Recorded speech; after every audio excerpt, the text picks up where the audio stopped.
All right, so this is area and perimeter number 6, irregular shapes. So what does the word irregular mean? What's the word irregular mean? Uneven? Uneven? Good. What else? What's the word irregular mean? If it's irregular. Not regular. Not regular, right? Ir means not. Regular means whatever regular is, right? So not normal shapes. You with me on this? So this is area and perimeter of not normal shapes. So it's on page 69 in your comp book. You can go back and see the school GI hope, etc. You're doing all those different parts. So here's the irregular shape. Do you see it? Everybody look up here. See the irregular shape? Here it is. It looks like this. Outline the outside. Goes here, here, here, here. I don't necessarily know how to take the area of that, right? But they give me certain information about this. So here's what they tell us. This is T, and they say the area of square T is 9 units squared. So the area of square T is 9 units squared. What's area now? What is area? What are they even talking to us about? What's area? Around. Say again. Around? Around? So I'm thinking possibly around means like if it's a shape and you're going around it.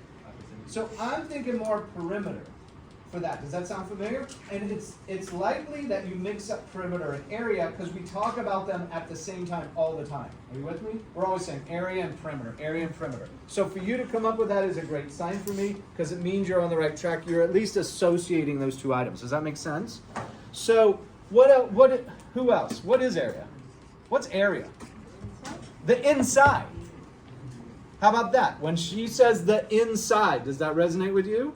Area is the inside. And so teachers will do this. They'll draw these lines. They'll say it's all this stuff, right?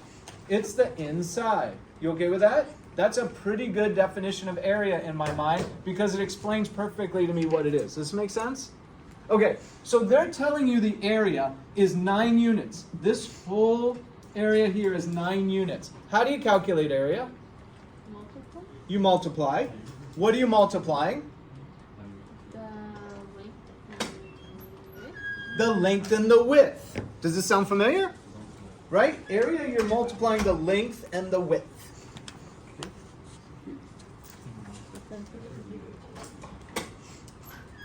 And is this what I think it might be? Oh. And Brianna G. Brianna G. It's not me. Brianna G.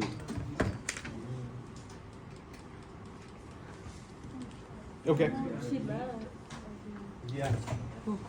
This is for all right, so we're going to multiply length times width. You okay with this? If you have a square and it's length times width and you've got 9, can you think of what you're multiplying length times width?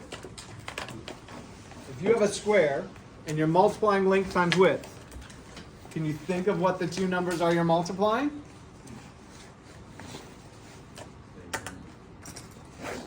Since it's a square, the length of the sides are equal. Does that sound familiar? Right? A square, the characteristic of a square is this side must be equal to this. So this thing's got to be 3 in this dimension and 3 in this dimension. So when you multiply length times width, you get 9 for the area. Is this okay? That's where you were headed with that? Okay, that sounds good for that one. So the perimeter of square R is 28. Now you're talking about square R and you're talking about perimeter. Roy, back on perimeter because you mentioned it. If it's a square, all the sides are equal length, right? And now you're talking about a perimeter of 28. So if a little person starts here on the corner and walks this way, walks this way, walks this way, walks this way, they've gone 28 units long.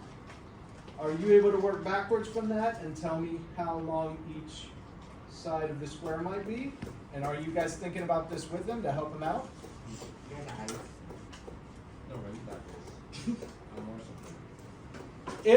So here's the little person. Right here. You're starting here and you're walking this way, 1, this way 2, this way 3, this way 4. They're all equal length. And the total distance, 28. How do I come up with the answer then? I could multiply.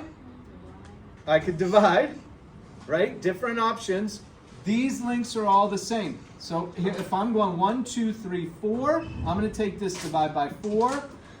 Want to help me with 28 divided by 4? Is it 6?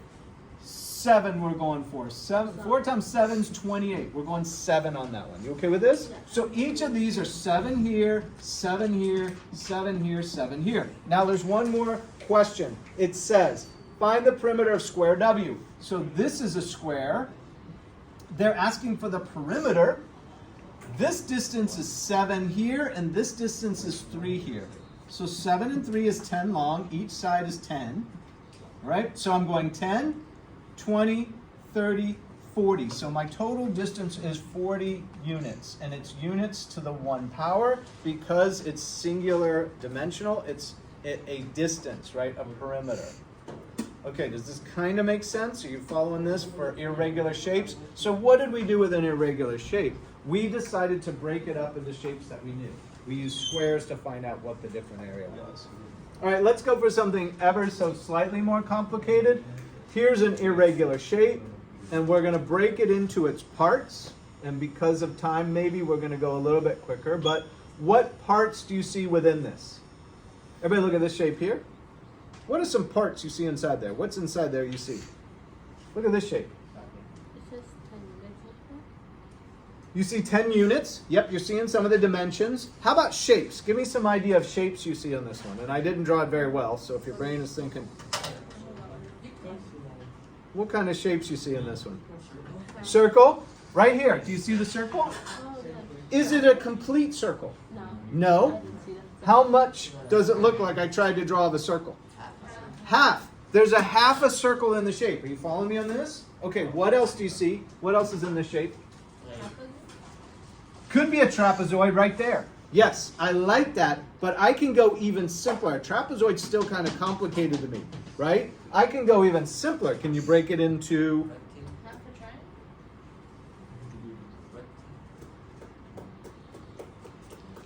Who else? I think you're on the right track. So rectangle to here, and then is that where you see the part you're talking about? Yeah. Right? So rectangle here, that's one piece, right? And then the triangle here. And notice we're going to pull them all out one by one and look at the area of each one. Does this make sense? Roy, are you looking over here? Yeah, I'm I'm sorry. looking over there. I realize you're responding to other people. Yeah, I'm looking over there. All right, thank you. Yeah, for sure. Okay, so are you going through the individual shapes? Yes. What is the area formula for a circle? We've got pi r squared, but you told me there's only a half, so we have to multiply it by a half. What's the area formula for a rectangle? Is base times height. What's the area formula for a triangle? It's half of base times height because a triangle is half of a rectangle. You okay with this? Okay, so this one, they say the radius is 6. That's given to us in the problem here. So we're going to say area equals pi 6 squared times 1/2, and that's going to be units squared that are inside with the 6 here. So you're going to get area equals 36 divided by 2 is 18. The pi I'm going to leave in pi form, and I'm going to say units squared. Then we're going to go to this one, which is we've got a base of 10 that comes across to here. That would make this 10 and this 6 if we broke it into 2.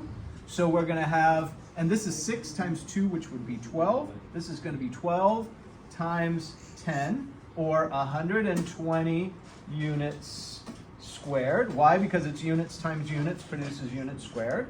And then area on the triangle will be 1/2 of the base. The base is 6 long here. So we're at 6. And the height is 12 high. So this would be 3. 6 divided by 2 is 3. 3 times 12 would be 36. And this is units squared. And did I write let me check my notes quickly in case I wrote the problem wrong. I want to match the notes that you guys are taking.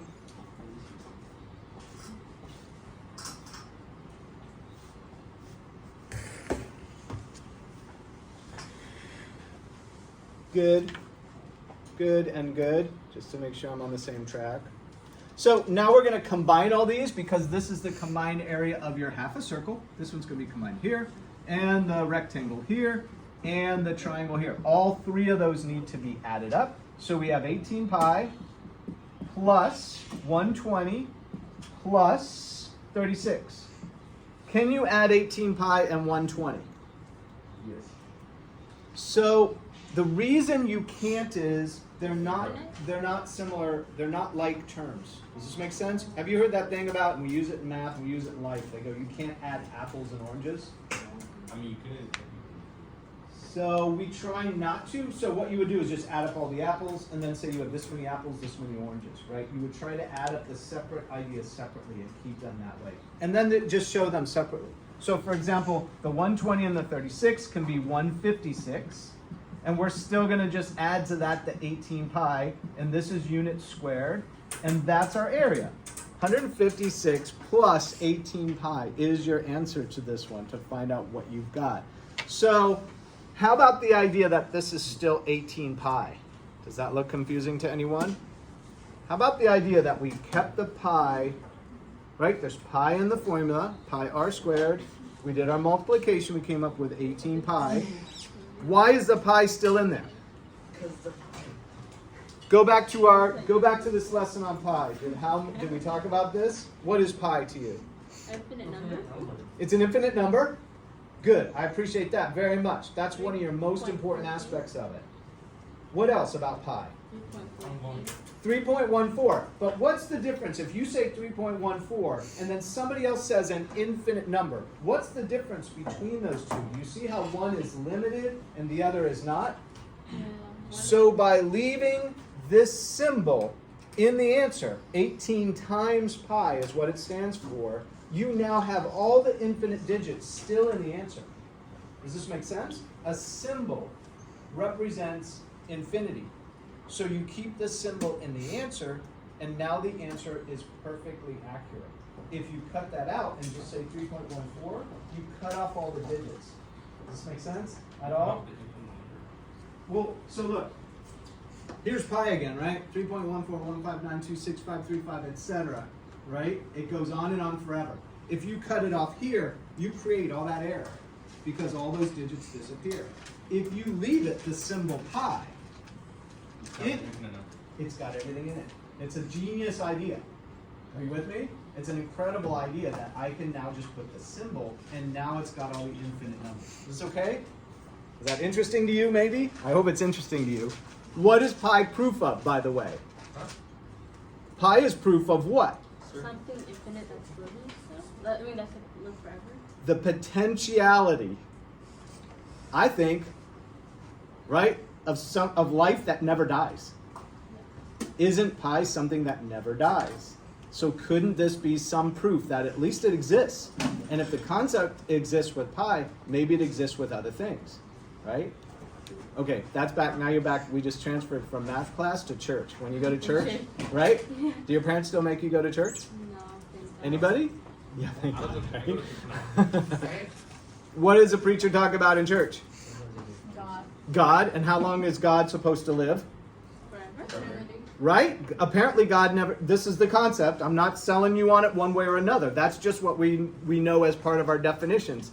God is supposed to be an eternal being that never dies.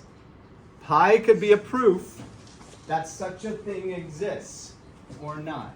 You with me? Because it's proof of forever. Okay. All right, stop that.